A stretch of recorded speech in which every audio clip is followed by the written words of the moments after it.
I used to think Christmas Eve carried a kind of immunity, as if the date itself could ward off the sharper edges of family life.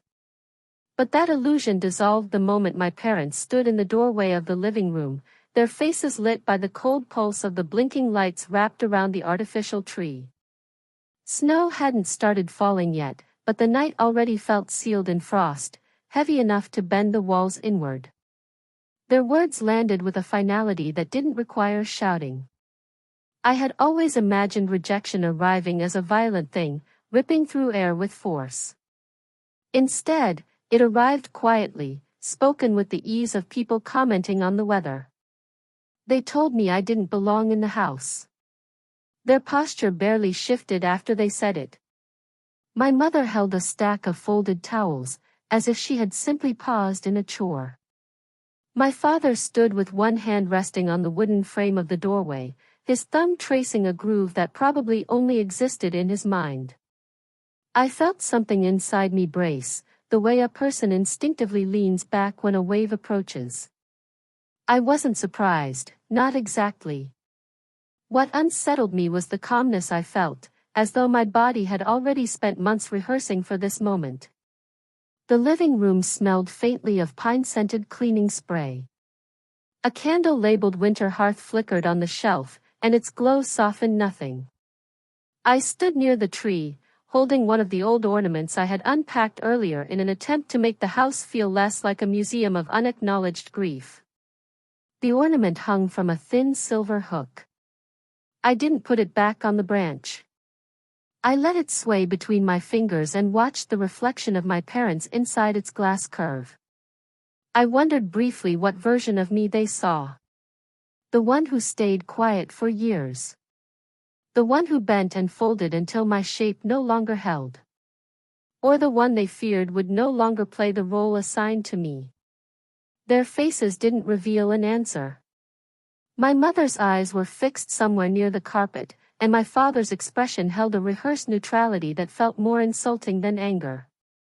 I realized in that moment that the emotional distance I used to interpret as caution had always been a choice. They weren't avoiding conflict. They were avoiding me. Outside, a car passed slowly down the street, its tires crunching against the frozen slush. The headlights brushed across the window and gave the room a brief, blue tint. The ornament in my hand caught that light and fractured it into thin, wandering lines that scattered across the ceiling. I had the sudden urge to crush it in my fist, not out of rage, but out of a desire to feel something sharp enough to match what was happening. Instead, I lowered it carefully onto the nearest branch. My hands shook only afterwards.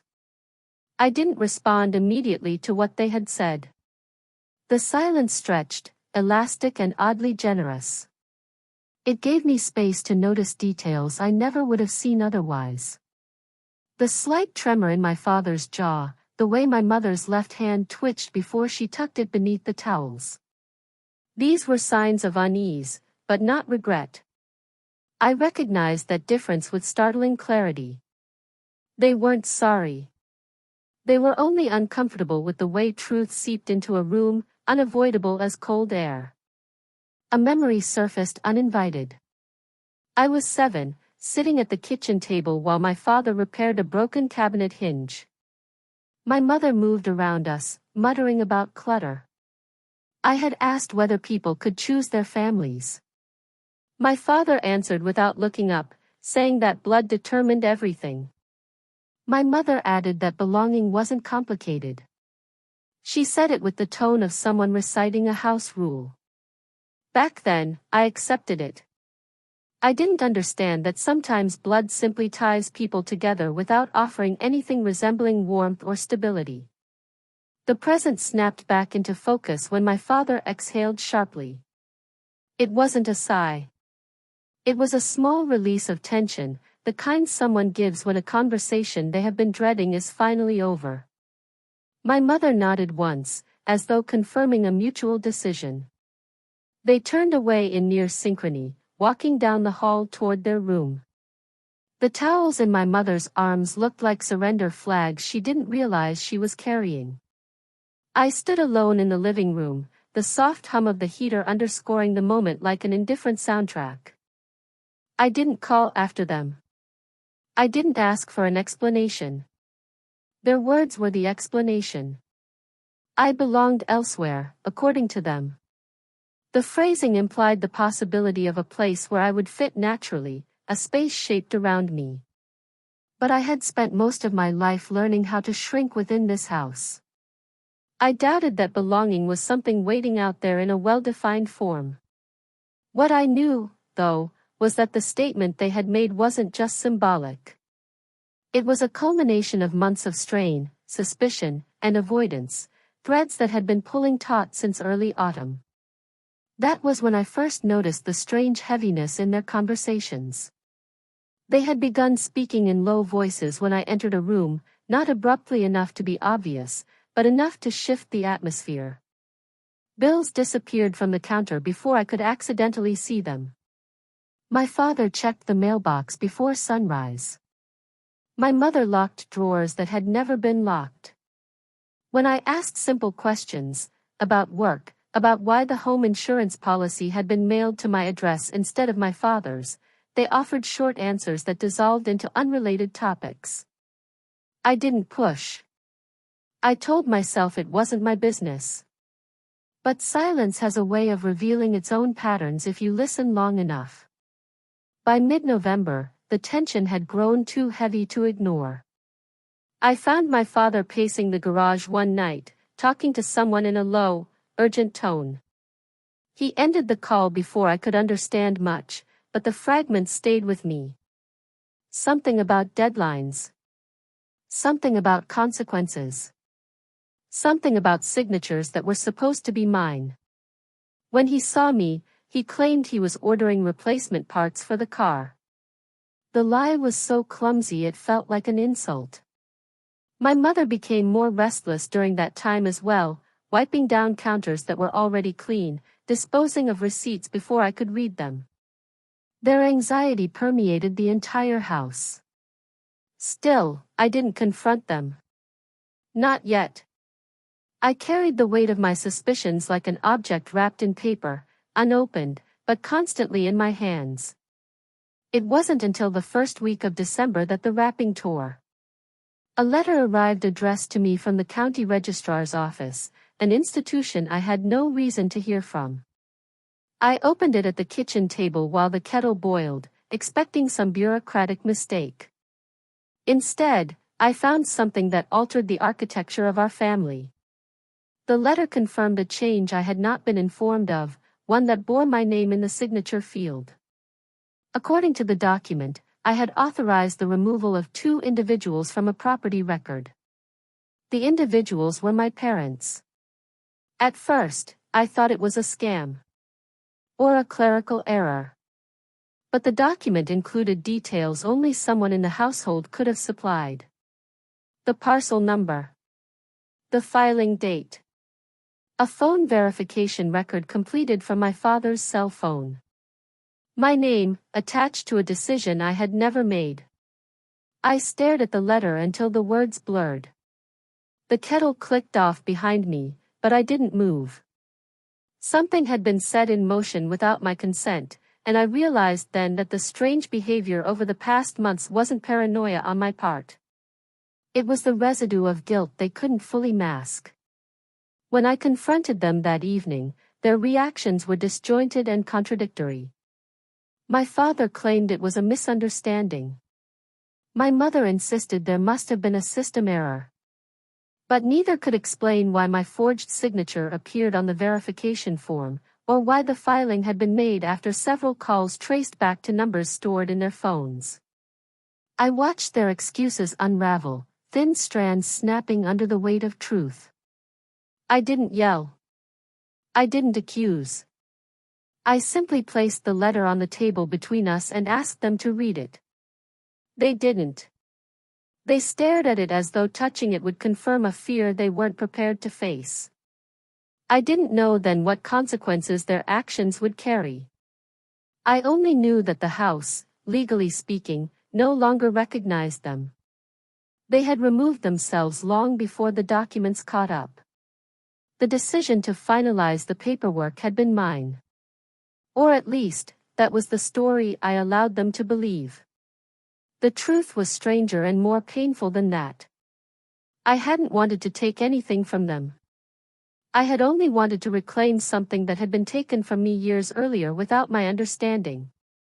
My inheritance from my grandmother, the one stable figure in my life, had been quietly absorbed into their debts when I was still in school.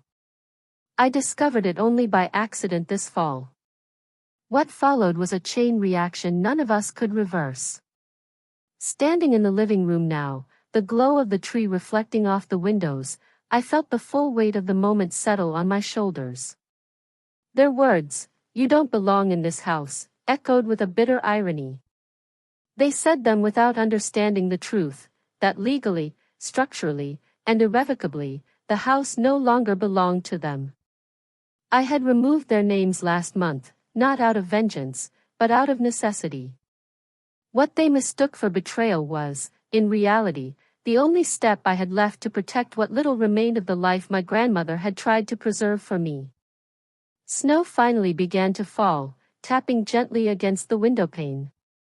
The sound felt almost reassuring. A kind of confirmation that the world outside continued, indifferent to the fractures inside this home. I watched the flakes accumulate on the sill, forming a thin white line like the beginning of a boundary. My chest felt tight, but not with grief. The emotion was something quieter, a mix of exhaustion and acceptance. The house had never been a refuge. It was a shelter made of obligations, debts, and unspoken resentments. Tonight, those walls admitted their truth. As I turned off the tree lights and prepared to leave the room, I realized something unexpected. Their rejection didn't sever anything that hadn't already been broken. What it did, however, was pull into focus the moment I had been avoiding. The moment when I would have to tell them why their names had been removed last month. They thought they were punishing me tonight, drawing a line I wasn't meant to cross. But the line had been drawn long before this evening, carved into legal documents and notarized in ink that couldn't be undone. I walked down the hallway toward my room, listening to the muted creaks of the house. Each sound felt like a question. I knew the coming days would drag these buried truths into the open, whether any of us wanted them to surface or not. Christmas Eve had never been a promise. It was simply another night, one that had finally revealed the cost of pretending we were a family bound by more than shared walls. Tomorrow, I would tell them everything. And nothing about the house, nor the story of who belonged within it, would ever be the same again. Christmas morning arrived without ceremony. No voices drifting through the hallway, no radio humming with manufactured cheer, no scent of coffee brewing. Just a stillness thick enough to suggest the house itself was waiting for something. I woke before sunrise, not because of anticipation, but because sleep had grown thin, stretched across a shape it no longer fit. My room held the faint chill of winter seeping through the old window frame. I lay there for a moment, staring at the familiar cracks in the ceiling, tracing their slow descent like fault lines that had been spreading for years. In the hallway, I could hear the muted clatter of my parents moving about, but their movements lacked their usual rhythm. There was no low conversation drifting between them. Only tension. Footsteps. Cabinets opening, then shutting with careful restraint. The kind of quiet that came after statements you couldn't pull back. I dressed slowly, layering the clothes as though preparing for weather harsher than the frost outside. The weight of the fabric grounded me, almost reassuring. When I stepped into the hallway, the air carried the faint scent of burnt toast. My mother must have attempted breakfast but abandoned the effort halfway through. I imagined the toast still sitting in the toaster, edges blackened, forgotten out of distraction rather than hunger. The kitchen lights were on when I entered. My mother stood near the stove with her back to me, staring into a pot of water that hadn't yet begun to boil. Steam gathered at the rim, but she didn't move to adjust anything. My father sat at the table, elbows resting on his knees, hands clasped tightly. He looked up briefly when I entered, but his eyes flicked away almost immediately, as if returning my gaze required permission he no longer possessed. The silence stretched until it became impossible to ignore. I took a seat across from him, placing my hands on the table to steady my breathing. The wood felt cold, almost damp, as though the house had absorbed the tension between us and exhaled it back into the room. I expected one of them to speak first. They didn't. My mother turned off the stove without boiling anything and joined us at the table, sitting on the edge of the chair as though ready to flee. Her posture was stiff, her fingers twisting the corner of a dish towel that had seen better days. When she finally looked at me, her expression carried a question she couldn't articulate. I recognized it instantly. She wanted to know whether last night's words had settled into me like a wound or rolled off like unwanted rain. She wanted to understand the extent of the damage without admitting she had inflicted it. I didn't give her the relief of answering with emotion. I simply folded the document I had brought with me the night before and placed it on the table. The county registrar's letter sat between us, an unspoken verdict. My father's gaze landed on it with a flicker of recognition. My mother's hands stilled. I began carefully, not because I wanted to soften anything, but because precision mattered now. I explained that the house transfer had taken place last month, finalized legally through channels none of us could bypass. I described how the registrar's office contacted me regarding the issue of forged signatures. I detailed the discrepancy between what was filed and what I had actually authorized. I kept my tone even, steady, free of accusation. The facts were enough. My father's jaw tightened with each sentence. My mother blinked rapidly, as though trying to keep tears from gathering. But still, neither interrupted. Their silence wasn't acceptance. It was something far stranger, resignation mixed with calculation. As though they were trying to determine whether this moment could be undone with a story that made them appear helpless instead of culpable. When I finished, the room felt heavier, the air dense with truths none of us had chosen but all of us had shaped. My father spoke first. His voice was low, steady, almost gentle, a tone he used when trying to keep a fragile thing from breaking. He said he didn't intend for things to reach this point. He said he thought he could fix everything before I noticed. He said it wasn't personal. That last part stayed with me. Not personal. As if altering the direction of my life behind my back was simply a management decision. My mother added that they were overwhelmed. That the debts had grown faster than they understood. That the property had become complicated. She insisted they never meant to involve me. She said it like the harm came from my awareness rather than their actions. Her eyes drifted toward the window, unable to meet mine for more than a moment.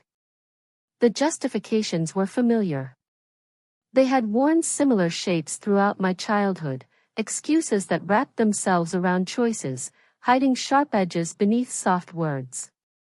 What struck me now wasn't the content of their defense, but the realization that they didn't believe their own narrative anymore. Their shoulders sagged under the weight of that truth. I didn't raise my voice. I didn't lecture. I only asked one question: why didn't you tell me the truth when you still could? Neither of them answered. My father rubbed his forehead with both hands. My mother let out a trembling breath, her gaze falling to the table as if searching for an answer that might make her forgery look less like betrayal and more like a mistake. I waited, letting the silence do its work. A soft ticking sound came from the old clock above the refrigerator. It was the only thing in the room that moved with confidence. Eventually, my father leaned back in his chair and looked at me in a way he hadn't for years. Exhausted. Older. Stripped of the quiet authority he always carried like a second skin. He admitted they had been in debt far longer than I knew. He admitted they had diverted funds meant for me into loans they couldn't repay. He admitted they were afraid the truth would destroy whatever remained of our family. His words were quiet, but they fell with the heaviness of someone confessing not to seek forgiveness but to relieve a pressure he could no longer contain. My mother's hands trembled. She finally looked at me, truly looked, and what I saw in her expression wasn't guilt alone. It was fear of becoming irrelevant in my life, fear of losing the place she once assumed was guaranteed. That fear had driven her to choices she refused to examine too closely at the time. But fear doesn't erase consequences. When they finished speaking, I felt an unexpected calm settle over me. Not relief. Not satisfaction. Just clarity. Their story had unraveled enough to reveal the core of the issue. They had acted from desperation, but they had also acted with the belief that I would absorb the impact quietly. That belief had been the final fracture, the one that pushed me to claim the house legally, not out of cruelty, but because someone needed to stop the damage from spreading. Someone had to protect what remained of my grandmother's legacy, something my parents had treated as temporary leverage. I leaned back slightly, allowing the morning light creeping through the blinds to soften the edges of the moment. The house felt different now, its silence no longer passive but listening. I told them I understood their fear, but understanding didn't erase responsibility. I explained that the house was now legally mine, that I had taken steps to ensure no further documents could be filed under my name without my approval. I said these things without threat or anger. They were facts. They couldn't be undone. My mother's breath hitched. She covered her mouth with her hand, as if trying to hold something inside. My father stared at the table, shoulders hunched. He didn't argue. He didn't ask for reconsideration. I realized then that he had already known this outcome was inevitable. All his late-night pacing, the hushed conversations, the tension in his movements, they were symptoms of someone bracing for a collapse he couldn't prevent. The conversation ended not with resolution, but with exhaustion. My parents drifted out of the kitchen separately, moving like people wandering through the aftermath of a storm they had hoped would pass them by. I remained seated, listening to the faint hum of the refrigerator and the distant creak of the settling house. Later that afternoon, I stepped outside into the cold. The air felt sharper than the day before, slicing through the thin layer of warmth inside my coat. Snow blanketed the yard in uneven patches. A few footprints, probably my father's, led from the driveway to the shed. I followed them without a clear idea of why. Perhaps I was looking for something physical to anchor the morning, something that proved the world hadn't halted along with our family's facade. The shed door groaned as I pushed it open. Inside, the air smelled of motor oil and musty wood. Tools hung neatly on the wall, arranged by size and purpose, my father's one consistent habit. I ran my fingers along a workbench covered with old newspaper sheets and half-finished repairs he never completed.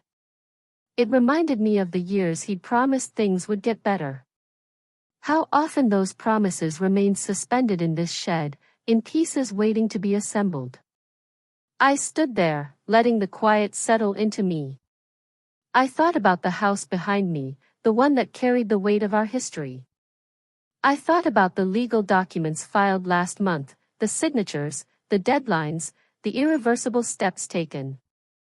And then I thought about the truth I still hadn't told them, the part of the story they didn't yet know. The real reason removing their names had become necessary. My inheritance had been tampered with long before this winter, siphoned into debts I never incurred. When I found the financial records documenting the transfers, something inside me shifted.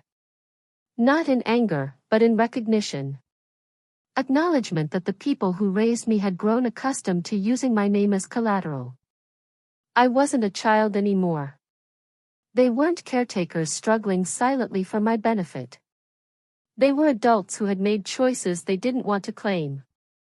The wind rattled the shed window. A thin line of snow had pushed through a crack in the frame, collecting in a silent drift on the floor. I felt the weight of inevitability settle over me.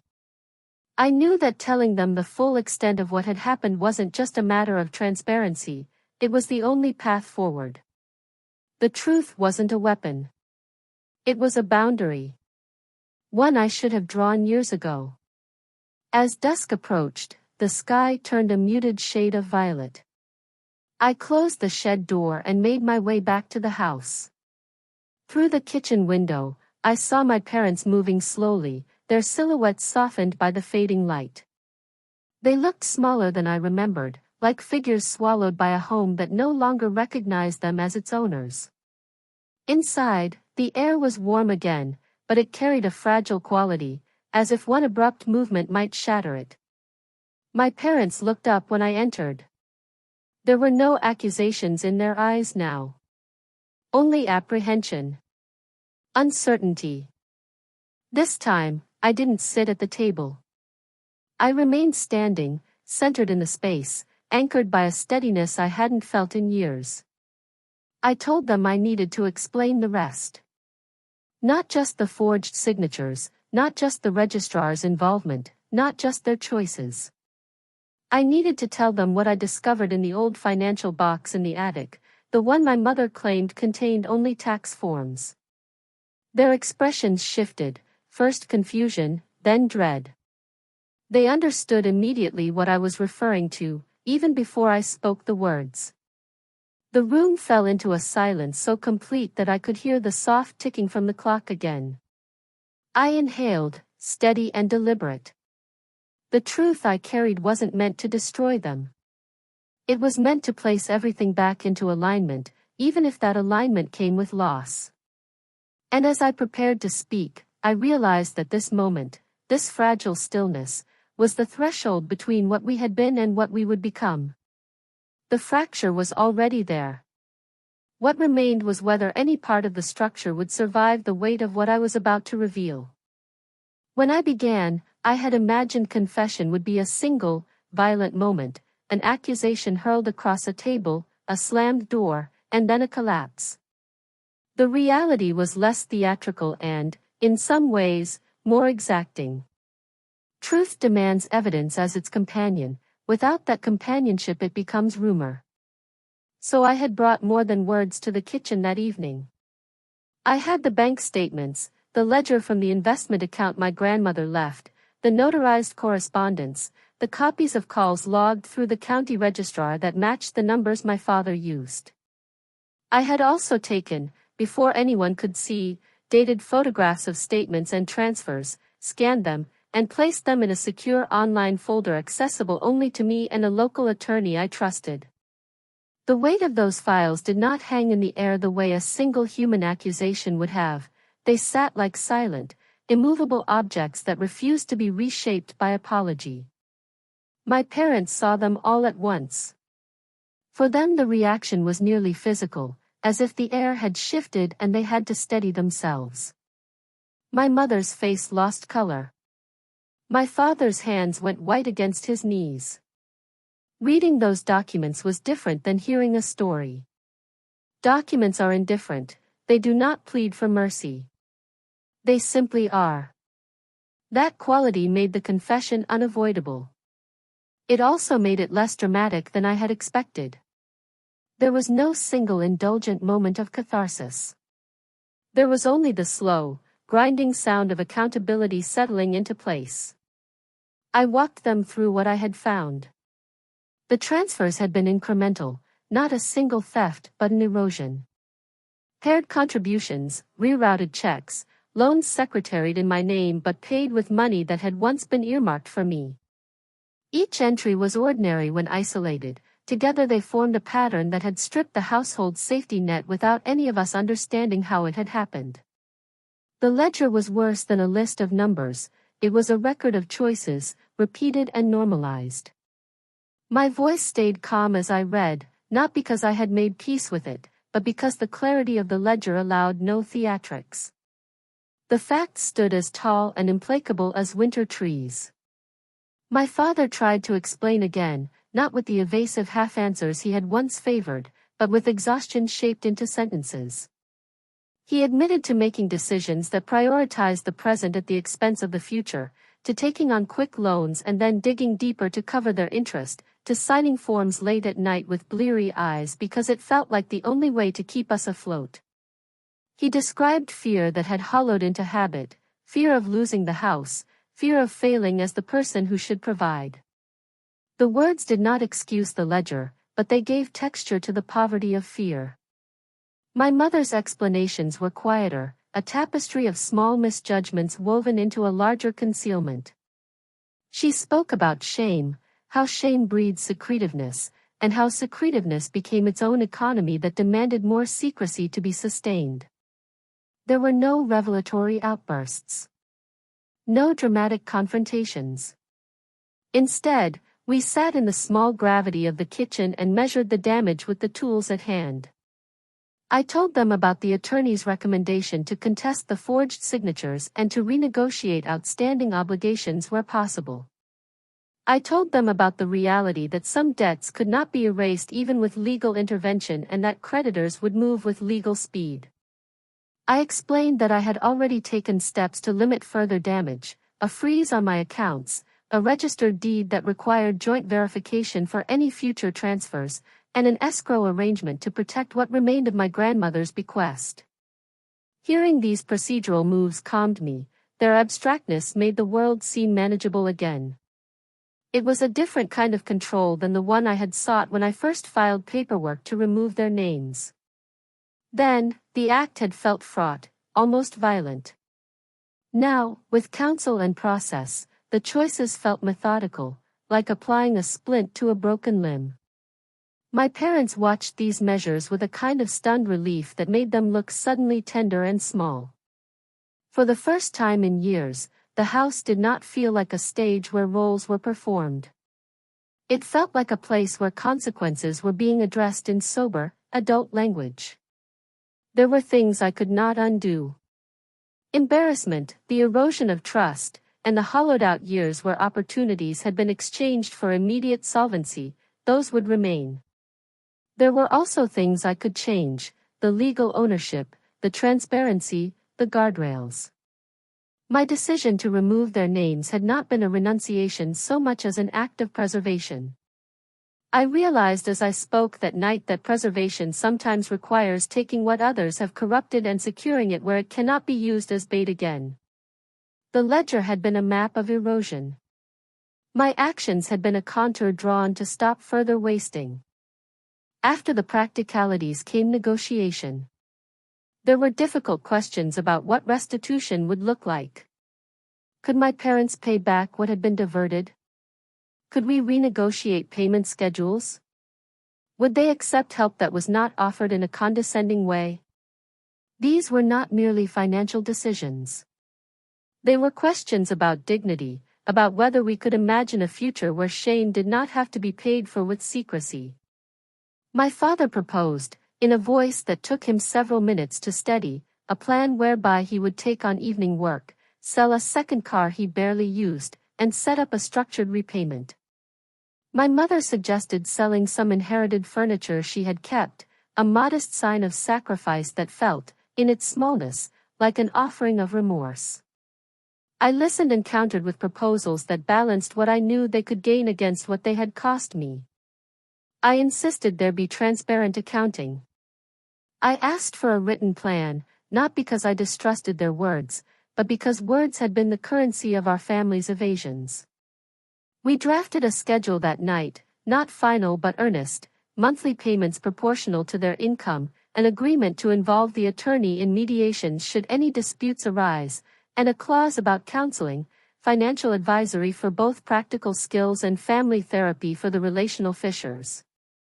The counseling aspect felt almost like a luxury in the context of debt negotiation, but it seemed necessary. If secrecy had helped forge the problem, then openness might be the only solvent. They accepted, not with triumph but with the humility of people who had been stripped down to a narrower definition of themselves. My father's pride had crumpled in on itself, my mother's defenses lay unfinished on the kitchen floor. Yet acceptance did not erase the ache. It only permitted forward motion.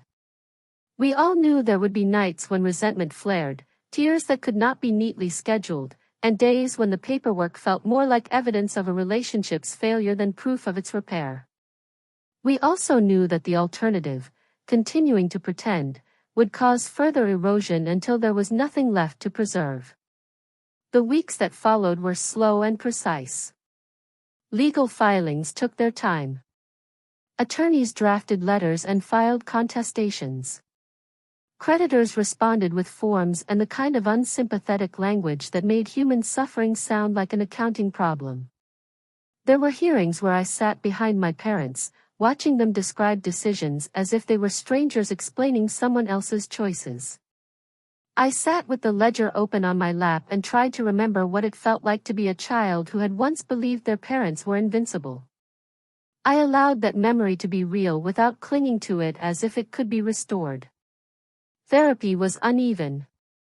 There were sessions where my parents spoke with the kind of honesty that felt like thawing ice, slow, clear sentences that revealed regret without wallowing.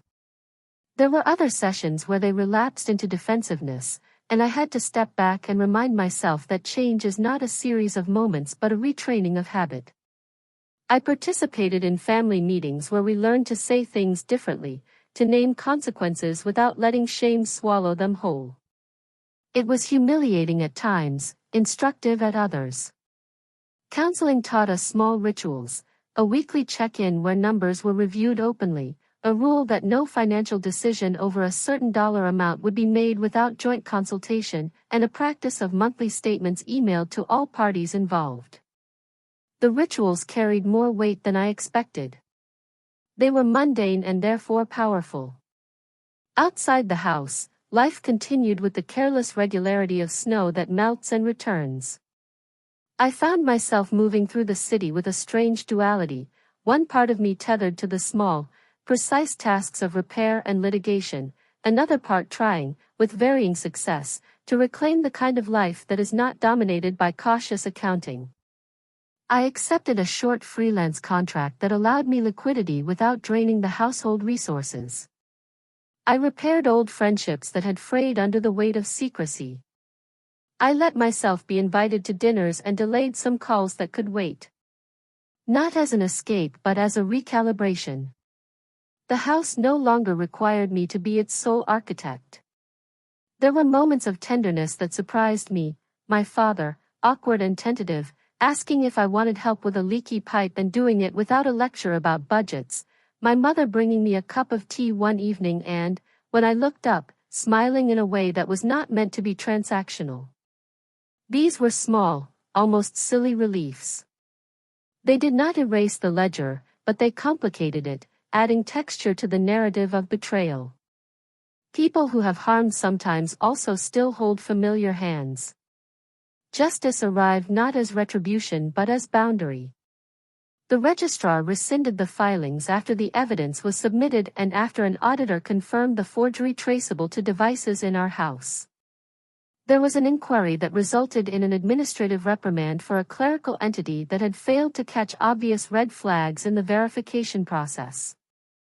Some creditors willingly restructured accounts when shown the pattern, others insisted on collections, their letters curt and implacable. A few small restitution payments were negotiated. The legal mechanism was imperfect and slow, but it functioned. In that functionality there was a sort of quiet justice, a rebalancing that did not satisfy the old hurts but made a future possible. The hardest part, I discovered, was forgiving a life that had been co-opted by fear. Forgiveness in my mind was not a pardon of actions but a refusal to let anger calcify into an identity. I set intentional limits, no unilateral decisions, mandatory transparency, financial literacy courses for both my parents.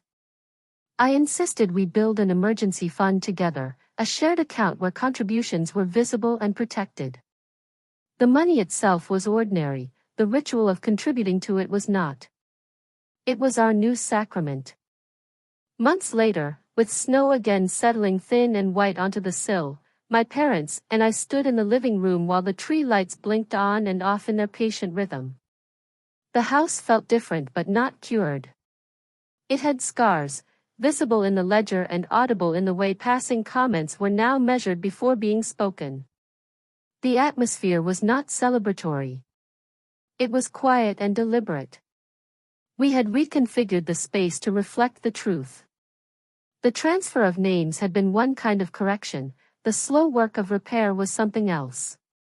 We had negotiated restitution, legal accountability, and a practice of care that required active participation from all of us. When I looked at my father then, I did not see the inscrutable figure I had once worshipped nor a caricature of villainy. I saw an imperfect man learning how to live inside consequences. My mother's face no longer reflected a woman consumed by the idea that shame should be secret. She had become someone who accepted help and gave it back in small, imperfect ways. Those were not noble transformations. They were human, which felt more honest. I did not reclaim everything that had been lost. Some opportunities and years were gone. But I discovered a different kind of renewal, one measured not by restitution alone but by the capacity to hold boundaries and to let people live with the shape of their choices. Renewal appeared in the small domestic acts, a clear ledger entry, a family meeting held without recrimination, a promise kept. It arrived in my mornings when I no longer woke with the particular tightness of someone who expected betrayal. It arrived in late-night emails from the attorney noting incremental progress. It arrived when my mother, unbidden, wrote a short note and left it on the kitchen table, a simple line of apology and a pledge to attend budgeting classes. In the end, justice in our household was not a verdict that erased pain. It was the construction of a new framework that minimized future harm and demanded accountability. My parents lost their unguarded authority. They gained, if grudgingly, clarity. I lost illusions of unconditional safety. I gained, with a steady, cautious pride, the capacity to shape my life by choice rather than by reaction. On the first morning of spring that year, icicles hanging from the eaves like the last gaunt remnants of winter, I left the house for a walk. The street smelled faintly of thaw. Neighbors were out, carrying brooms and coffee thermoses. I walked without destination and found, unexpectedly, that the absence of the old certainty did not leave a vacancy but a space. A space in which I could build a life that honored what I had been given without allowing others to assume my permission to squander it. The house remained a shared place of memory and obligation, but not a tethered prison. The ledger lay folded in a drawer, its presence was a guardrail, not a cudgel. That night, I turned off the lamp beside my bed and listened to the house breathe. There was no neat resolution, no triumphant crowning point. The work had only begun. But there was a steadiness in my chest that felt like a small, stubborn flame. It would need tending, boundaries, counsel, patience, but it burned in a measured way. In the soft darkness, I thought of my grandmother whose careful hands had once arranged the curtains and whose bequest had been the seed of all this winter's trouble. I imagined her, perhaps surprised, perhaps relieved, watching how we had fumbled and then learned to place stones to stop the erosion. As the light faded completely and street lamps blinked awake, I understood something vital. Belonging is not a right automatically conferred by blood. It is an arrangement we must continually negotiate, sometimes painfully and sometimes with grace. Tonight the house belonged to those who tended it honestly. For now, that small, difficult fidelity felt like enough.